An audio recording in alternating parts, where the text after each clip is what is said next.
This is the Pelikan M101N gray-blue fountain pen. It comes in a large cardboard gift box. On the top of the lid is looks like a piece of paper that's printed like the Pelikan logo, just made to kind of look old. This outer sleeve on the box slides off, and there's just a cardboard box inside. Included with the pen is a bottle of Pelikan blue ink. Once again, that same kind of old label look to it. And also included is a warranty instruction and information about Pelikan.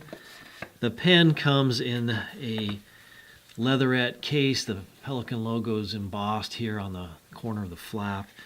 And of course, inside the case, we have the Pelikan M101N fountain pen. This pen has black resin on the cap and the end of the barrel, or the knob here for the piston, and chrome colored trim. It has a ring that attaches the cap, and then two rings on the bottom of the cap of the pen. There is also engraved here at the top of the cap, Germany.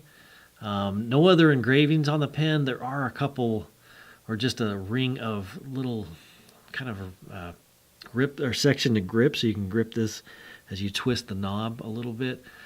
And it has this beautiful gray-blue kind of pearlized marble look to the resin on the barrel of the pen. The cap is threaded and unscrews, and it will post on the end of the barrel of the pen.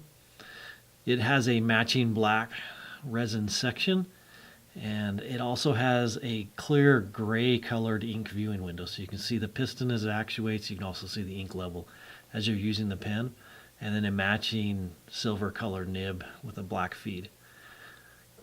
To actuate the pen and fill it with ink, you would unscrew this knob here at the end of the barrel of the pen. It will run the piston through the center of the barrel and draw ink into the pen.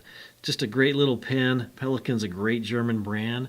Get your Pelikan M101N fountain pen at penchalet.com.